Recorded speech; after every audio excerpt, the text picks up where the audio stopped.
Welcome back, guys, to the hardcore run of Final Fantasy I for the NES. We are now continuing our journey through the Temple of Fiends Revisited.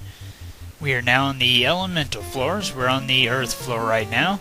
We'll be seeing some enemies on this floor that didn't originally appear in the earth cave, stuff like green medusas and things like that. But other than that, you'll see a lot of earth cave residents in this area, like earth elementals, for instance. Like right here. Which we can't run from these guys, so we'll have to just sit here and put up with them. Fire magic generally does quite a bit to the earth elementals. The only elemental enemy that you can run from is the air elementals. Those can appear in pretty big groups, up to like 9, I think. Or they're that small anyway, they could probably appear up to that many. I've never seen them appear up to a full group of 9, but they might be able to. Who knows? I haven't really looked into it. Doesn't matter. Whatever the case, though, the earth elementals are now down and out. We can keep making our way through this floor. At the end of each of the elemental floors, we have to refight the elemental fiend of that particular element. So, of course, on this floor, we had to fight Lich as soon as we run away from these golems. Alright. We are now doing the battle against Lich. Each of the fiends, the rematch against them, they all have more HP this time around, as well as stronger attacks. Like Lich can now cast stuff like Nuke, which can hit you really hard, so try to take out Lich as soon as you can. Ironically, the Quake spell can take out Lich, as you just seen. That was a good shot. Worked first try, I'm glad.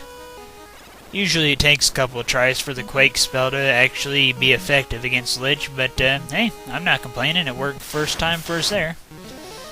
Alright, as you can see now, we are now on the floor of fire. We'll be fighting Carrie again on this floor, who can hit really hard still, so we gotta be careful, keep our HP up. Her magic doesn't really do too much to us. Spells like fire and all that, those won't do much to us. But her physical attacks can still hurt quite a bit. We're not too much further from the end of this floor. Yeah, each of the elemental floors is fairly short. You can get another pro cape on this floor if you'd like, but we don't really need it. We're doing good enough as it is. Just run from these worms here. Carrie appears right before the staircase over here. Alright, let's go ahead and heal up just a little bit. Get our HP back up. Like I said, she can hit pretty hard. Okay. There we go. I think we're doing pretty good now. We'll go ahead and buff up the ninja's attack, and we'll go ahead and use Fog 2 on the team to get our defense back up. There we go. After this turn, we'll just start going at it with physical attacks. Yeah, I hope Carrie doesn't hit Hat again, otherwise Hat will probably be down and out. Yeah, like I said, this fiend can hit you really hard physically, so hopefully we make it through this, okay? Alright. Start throwing some of our stronger magics at Carrie. That wasn't too bad of a hit. Only did like 130 to the ninja. Ninja's got quite a bit of HP. Alright, that was pretty bad damage from Ice 3. Alright, just trying to get the Red Wizard's HP back up. Okay, just keep hitting Carrie with our strongest attacks. It's about all that we can do. Hopefully Carrie will waste a turn with fire. Nope. We'll need to get the ninja's HP back up. If Carrie hits any harder than what she has been on the ninja, then the ninja will be down and out. Cure 3 does okay, I suppose, as an emergency heal. We could definitely have better magics, but Cure 3 isn't too bad, I suppose. I don't think Carrie has very much left to her. Nope, she's now down and out. Alright, we need to get the team healed up just a little bit. We are now on the floor of water. Obviously, we'll be fighting Kraken on this floor. As to be expected, Kraken can still hit really, really hard as well. Tiamat on the top floor, on the other hand, still uses spells, though, like attack all spells, so she's not too bad, I don't suppose. Alright. This floor is a little bit longer than the earth and fire floors. Mainly because you have to like loop around through altars and stuff like that. Still though, it's another really short floor, not much to it. About the most threatening enemy party, besides Kraken of course, is probably water elementals. And even if water elementals appear, we have plenty of ice magics to use, so I'm not too terribly worried. Alright, we had to fight the water elementals. Alright. Throw an Ice 3 out there, and another Ice 3. Yeah, Ice spells are more effective than Lightning spells on the Water Elementals, so keep that in mind. Alright. Got one of them taken out. This should finish off the other two there. There we go. And done. Good. Alright. Not too much further from Kraken. Alright. Kraken is in this little hallway here, so we'll need to heal up really quick. Like I said, Kraken can still hit pretty hard, so you'll want your HP to be up. Okay, we don't have any more Cure 1, so we'll just stick to potions now. Alright. We just have 2 more floors left, and of course we have to go through another elemental battle before we fight Kraken. Whatever. This should go out pretty quickly once my wizards get off their ice magics. I'm trying to not have my ninja use ice magic because I want him to save spell points in that level for the fast spell. Alright, the next ice spell should finish off what's left of them. There we go. Good, and that one managed to survive, no worries. 1 physical attack should be good enough. There we go. That was a pretty good hit from the Black Wizard. Nice. Alright, we need to heal up once again. I think we're like 1 step away from Kraken whenever that happened. Okay. We should be good to go. Yeah, we were 1 step away. Go figure. Okay. Let's pump up the ninja and start throwing lightning magics at Kraken. Hopefully Kraken wastes time with lightning magics and the ink spell. I'd much rather put up with that than physical attacks. That's a pretty good hit from the ninja. Didn't work on anybody, so haha. Alright. Start shooting lightning magics and just go at it with our best physical attacks. Hopefully we'll wipe out Kraken before he takes us out.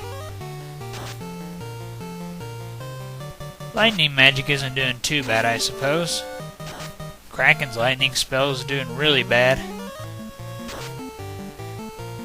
Oh, that was a really bad hit from Lightning 3. Kraken shouldn't have too much more left to him. This might be the last turn, hopefully. I'm pretty sure it will be the last turn. There we go. Nice. I expected Kraken to put up a little more of a fight than what he did. Not that I'm complaining or anything. Alright, we're now on the second to last floor here in the Temple of Fiends Revisited. We're on the the floor of air, floor of wind, whatever you want to call it. On this floor we'll be getting the strongest sword in the game, which I'll be giving to the Red Wizard. The reason why I want to give it to the Red Wizard instead of the Ninja is because the Ninja has the katana and only he can use that, and that's the 3rd best weapon in the game. So I figured we may as well keep that on the Red Wizard, or the Ninja I mean. Then we'll just go ahead and put the strongest weapon in the game on the Red Wizard. Be kind of pointless to put it on the Black Wizard in my opinion, since the Black Wizard's mostly just using his attack spells. Normally you can't run from zombie dragons by themselves, but if they have wizard vampires with them, then you can run from them. So far I'm happy that wizard vampires have been appearing with the zombie dragons. Saves us a little bit of time on battles. Alright, the strongest sword in the game is right here. There we go. We'll go ahead and put that on the Red Wizard now. Switch out the defense sword for it. Alright, time to make our way back around. We have to loop back over here to the left and then go to the top and then head to the right. We'll fight Kraken on the way there, or not Kraken, but Tiamat on the way there, of course. we'll probably just stick to using mostly physical attacks and stuff whenever we refight Tiamat. Like I said, she usually just uses attack spells, stuff like that. That's a lot of vampires, wow.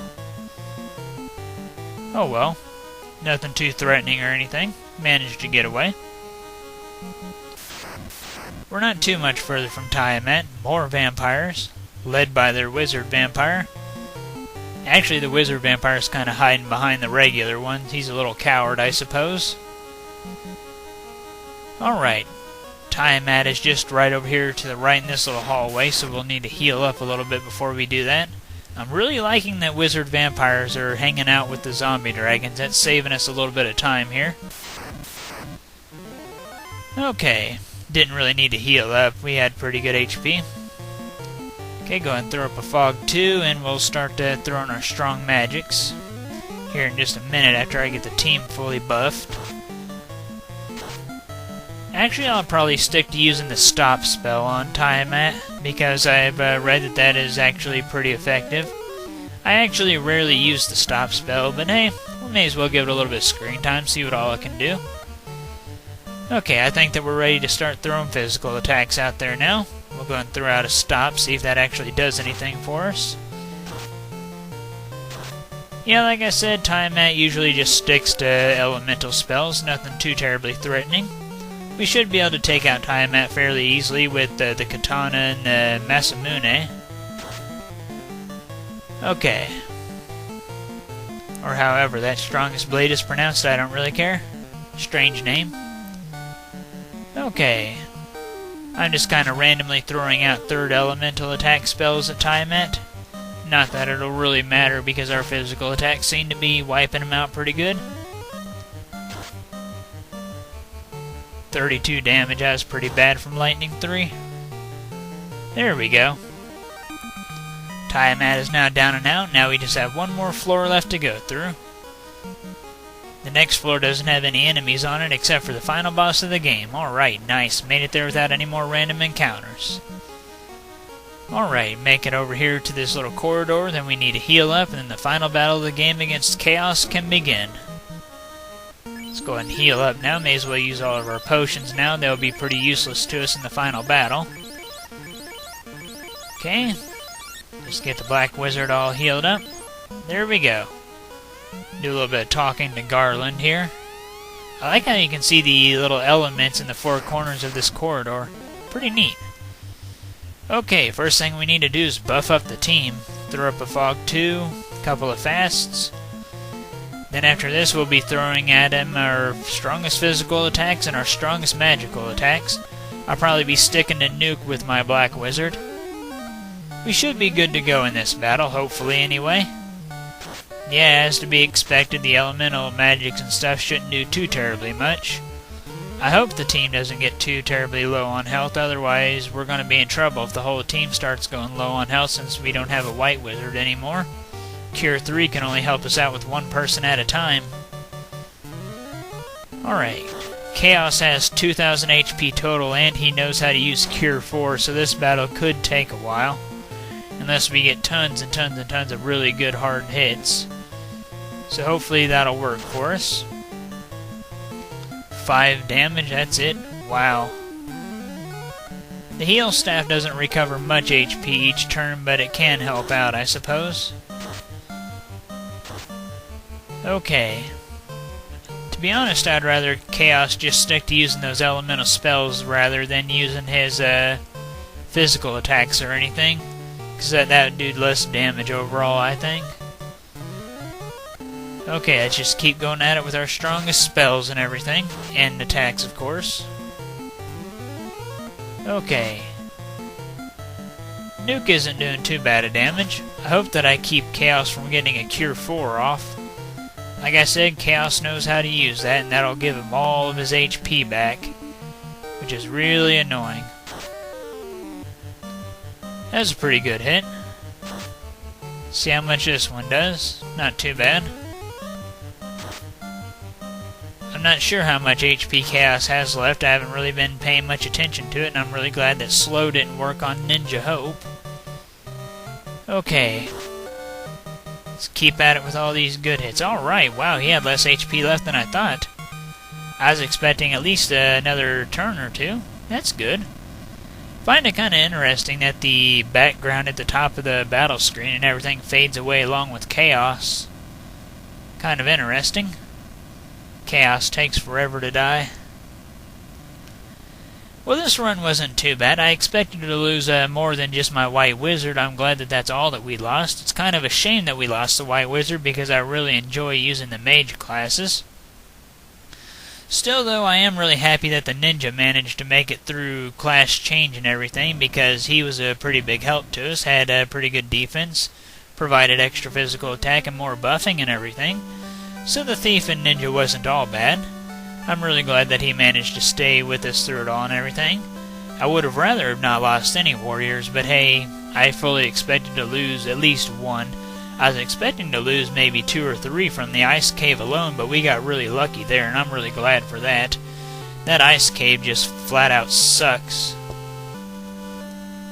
I also kind of expected to lose somebody in the Earth Cave and even the Castle of Ordeals, but I'm glad that we didn't lose anybody. We especially got lucky on stuff like the mages in the ice cave and everything whenever they get the first turn and they use rub on us. And stuff like sorcerers and all that kind of stuff, Astos. We had quite a bit of luck on our side throughout this run, and I'm glad. Sucks that we had to lose any warriors, but like I said, I expected to lose a lot more than just one. Still is a shame that it had to be the White Wizard though, because like I said, I really do like using the mage classes. But overall, things did work out fairly well. The Red Wizard did a good enough job of keeping the team healed up since the White Wizard left and everything, so I'm glad for that. I always like the music that plays through the little ending scenes here and everything as it's telling you the story and whatnot. Pretty neat little piece of music here, I suppose. Kinda wish the final battle of the game would have had its own music, but hey, it's just the first game in the series. Can't complain much, I suppose. Just got a bunch of talking here. It looks like we're in like a swamp or something. I just kind of see a whole bunch of plant life and water with clouds in the distance. Not sure what we're supposed to be overlooking here. I figured we would have been like overlooking like a town or a castle or something. Find it kind of interesting that they mentioned some of the races here in Final Fantasy 1 in the ending here. People like the dragons and dwarves and elves and stuff, but they look right here passed down by the dwarves, the elves, and the dragons. But they don't mention people like the mermaids, or heck, even like the Sky Warriors or anything like that. Although I guess the Sky Warriors could be considered human. I guess robots wouldn't really be their own race just yet or anything, I suppose. But still, they could have mentioned mermaids at least. I'm just being a little nitpicky about that. Doesn't really matter. Oh, I bet that dwarf back in the dwarf cave is saying lots of hoorays for us. Hooray! I still don't understand that dwarf. Such a weird character. I mean, I understand that he's supposed to be saying lally-ho, but still, what a weird translation. Hooray! But, yeah, if he were in our team right now, he'd definitely be giving us a hip-hip hooray! The ending's not got too much more left to it, just a little bit more story. I especially like the final part to the ending whenever it draws out the end. One of my favorite things in just about any NES game ending ever. It's really neat. Remember that made me smile really big the first time that I ever beat this game? Speaking of which, I played this game for years and years and years before I've actually finally beat this game. I started playing this game whenever I was 5 and didn't beat it until I was probably like 13 or 14 years old. And that was like without using guides and stuff like that. I'd just always kind of explore, and if I found something new, I'd be really excited. I never really had guides or anything to go off of, so it took me many years to actually finally beat this game. And whenever I did, I was so happy. But yeah, like I was saying, I really like this little part here where they draw out the end and then color it in. Really cool. I like how they did that. Really neat. Really good ending to this game, in my opinion. And well, this now concludes the hardcore run of Final Fantasy 1 for the NES. I hope you all enjoyed watching it and everything, and you all know the drill. Comment, subscribe, and all that. And well, thank you for watching.